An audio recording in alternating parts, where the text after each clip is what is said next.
48 jam telah berlalu sejak sumut diserang kat international waters. Ketika ini kita kena berdamai dengan ketentuan yang semuanya tu telah pun dipintas, termasuklah kapal terakhir yakni Marinette. Ini tangkap layar daripada rakaman siaran langsung Marinette waktu awal pagi 3 Oktober tu. Cukup dah tu nak tutup pertikaian geng tertentu yang gigih bukan main persoalkan kenapa sumut jalan waktu malam, kenapa tak jalan waktu siang je. Tapi sebelum kita tongkar lebih jauh, saya nak fokus sikit kat water cannon.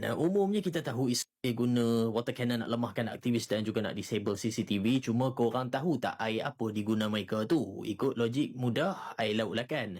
Actually, tak. Air yang digunakan tu lebih teruk untuk dibandingkan dengan air kumbahan. Itu kata-kata orang Palestin sendiri yang describe air tu serupa campuran air najis, gas busuk dan kaldera put. Israel cipta air ni secara khas guna ragi, baking powder dan air biasa, cuma baunya tu amatlah teruk dan boleh melekat kat kulit meskipun dibasuh. Air inilah yang kita kenali dalam tempoh yang berlalu ni, dan tempoh sama juga kita dapat video macam ni. Itamar Ben-Gvir berkelokok mendenguh kata itu ini terhadap aktivis sumut. In a show of defiance, mereka membalas balik dengan cara yang sangat halus.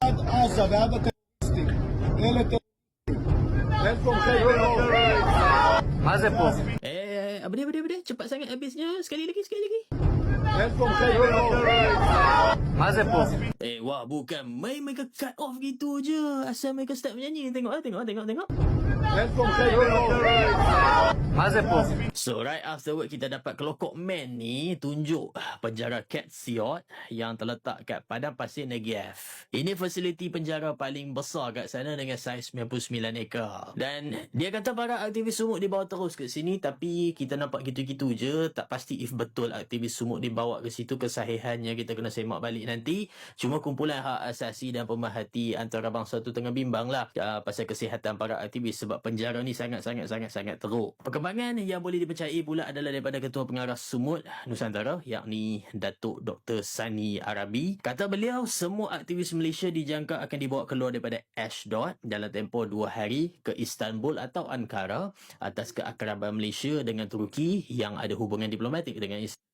Sehari gitu sebelum ditangkap, Tuan Haji Zainal ada live bersama saya. Kira saya sempat join lah beliau. Waktu tu Tuan Haji Zainal ada kongsi yang beliau dah pun kurangkan makan sebab nak jaga perut. Saya tak dapat cakap benda yang sama pasal aktivis-aktivis lain, tapi Tuan Haji Zainal kata kena buat gitu untuk kurangkan isi kat dalam usus tu, sebab kalau dalam tahanan Israel nanti belum tentu boleh ketandas nak faham-faham saja, tak nak lepas kat dalam seluar. Jadi sini kita semua kena teruskan berdoa untuk mereka ni, para aktivis semuanya. Setiap seorang kena dikeluarkan, not one person less. Bring them home. InsyaAllah ada update. Saya akan buat video lagi. Buat masa sekarang, sumut secara fizikal dah habis, dah capai misi. Kita kena letak mata pada Freedom Flotilla 1000 Madeleine dan kapal Conscious pula. Jangan follow untuk konten update.